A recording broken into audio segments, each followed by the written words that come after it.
Chief justice قاضی فائز عیسیٰ آج اپنے عہدے سے ریٹائر ہو جائیں گے۔ 17 ستمبر 2023 کو حلف اٹھایا۔ 1 سال 1 ماہ 10 دن بطور چیف جسٹس پاکستان منصب پر فائز رہے۔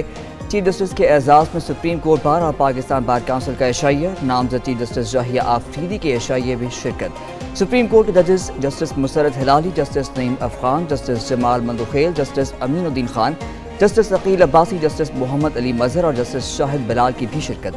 Chief justice Lahore high court Aalia Neelum سمیت دیگر ججز کی شرکت۔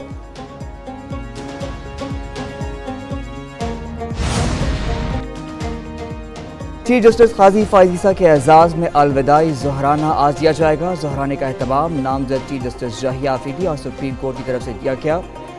چیف جسٹس قاضی فائز عیسیٰ نے جمعرات کو آخری مقدمات کی سماعت کی۔ عدالتی عملے کے مطابق آج ان کے کسی بینچ میں بیٹھنے کی کوئی کاز لسٹ جاری نہیں کی گئی۔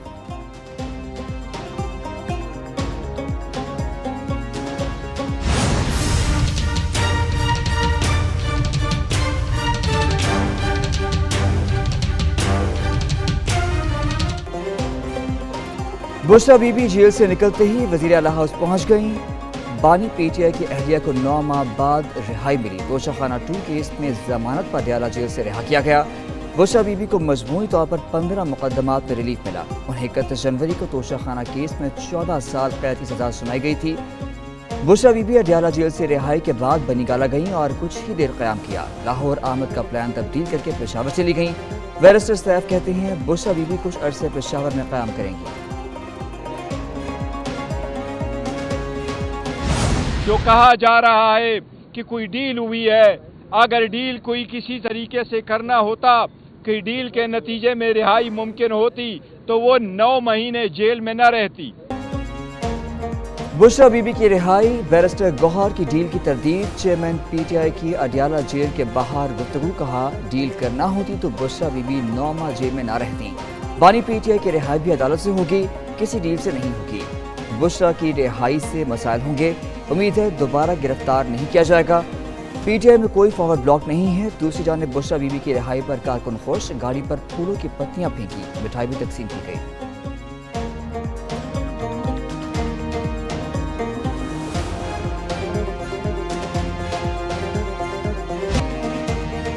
بانی پی ٹی آئی کے معائنہ کے لیے میڈیکل بورڈ بنایا جائے۔ اسلام آباد ہائی کورٹ کا ایگزیکٹو ڈائریکٹر پیمز کو حکم، ذاتی معالج کو بورڈ میں شامل کرنے کی ہدایت۔ ہائی کورٹ نے بانی پی ٹی آئی کو آج عدالت پیش کرنے کا حکم بھی دیا تھا۔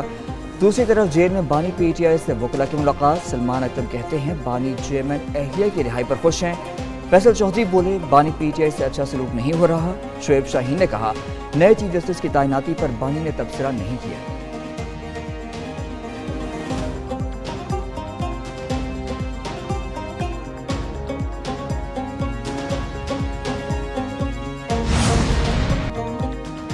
Army chief general Asim Munir پرتشدد انتہا پسند کے خلاف توانا آواز۔ امریکی سینٹرل کمانڈ کے جریدے یونیپاک کا خراج تحسین۔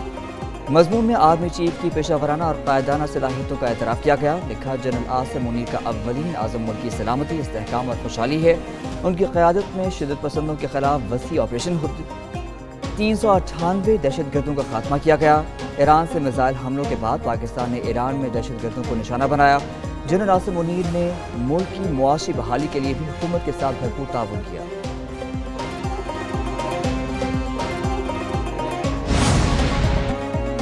سی ڈی ڈی پنجاب اور پولیس کی میاں والی میں مشترکہ کارروائی، فائرنگ کے تبادلے میں 10 دہشت گرد ہلاک۔ ترجمان سی ڈی ڈی کے مطابق ملا خیل میں 10 سے 15 دہشت گردوں کی موجودگی کی اطلاع پر خفیہ آپریشن کیا گیا۔ سی ڈی ڈی اور پنجاب پولیس کے تمام افسران اور جوان فائرنگ میں محفوظ رہے۔ دہشت گرد پنجاب میں بڑے پیمانے پر تخریب کاری کی منصوبہ بندی کر چکے تھے۔ آج ہی پنجاب کہتے ہیں دہشت گردوں کے ناپاک عزائم کو خاک میں ملا کر دم لیں گے۔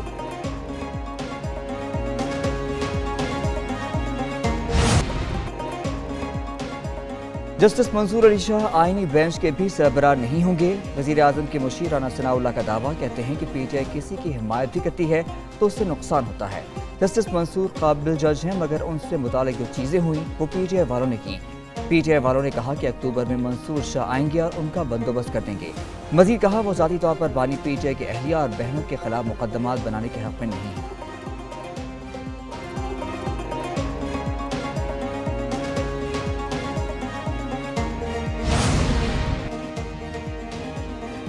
سینٹ اسٹاف پر تشدد کا کیس، بلوچستان نیشنل پارٹی کے رہنما اختر حسین لانگو گرفتار۔ اسلام آباد کے تھانے میں بی این پی کے سربراہ اختر مینگل اور ساتھیوں کے خلاف مقدمہ درج کیا گیا۔ دہشت گردی سمیت 7 دفعات شامل۔ ایف آئی آر کے مطابق اختر مینگل اور ساتھی پارلیمنٹ ہاؤس میں داخل ہوئے جن کے پاس اسلحہ بھی تھا۔ سینٹ کے اسٹاف کو زد و کوب کیا گیا۔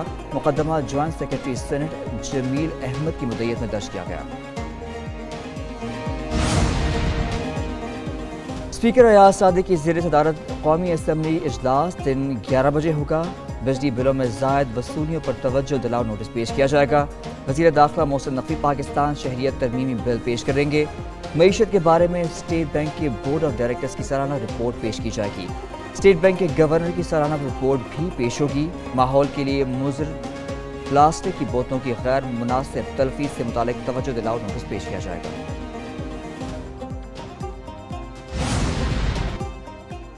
نیپرا نے بجلی 86 پیسے فی یونٹ سستی کرنے کی منظوری دے دی۔ قیمت میں کمی اگست کی ماہانہ فیول پرائس ایڈجسٹمنٹ کی مد میں کی گئی۔ صارفین کو یہ ریلیف اکتوبر کے بلوں میں دیا جائے گا۔ سی پی پی اے نے نرخ میں 57 پیسے فی یونٹ کمی کی درخواست کی تھی۔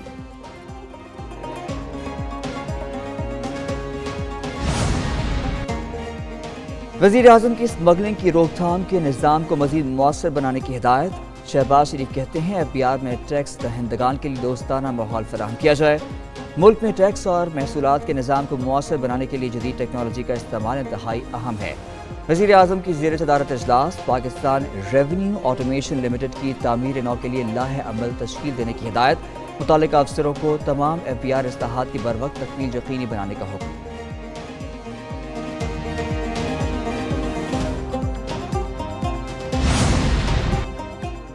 ایکٹیو ٹیکس پیئرز لسٹ کو روزانہ کی بنیاد پر اپڈیٹ کیا جائے گا۔ مقررہ تاریخ کے بعد گوشوارے جمع کرانے پر ایکٹیو ٹیکس پیئرز لسٹ میں شامل ہونے کے لیے سرچ چارج ادا کرنا ہوگا۔ ایف بی آر نے انکم ٹیکس قواعد 2002 میں اہم ترامیم کر دی۔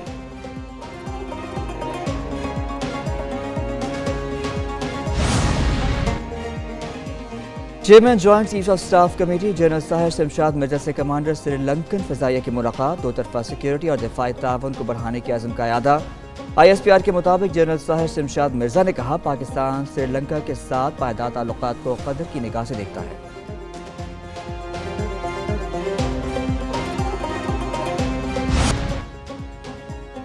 کینیڈا کا عارضی غیر ملکی کارکنوں کی تعداد میں کمی لانے کا اعلان۔ وزیر اعظم جسٹن ٹروڈیو کہتے ہیں ان کی حکومت کمپنیوں کے لیے سخت قوانین لے کر آ رہی ہے۔ کمپنیوں کو ثابت کرنا پڑے گا ملازمت کے لیے مقامی کارکنوں کی خدمات حاصل کیوں نہیں کر سکتی۔ ادھر کینیڈا کا غیر ملکی طلباء کے لیے ویزوں میں بھی کمی کے فیصلے پر اختلاف ہو گیا۔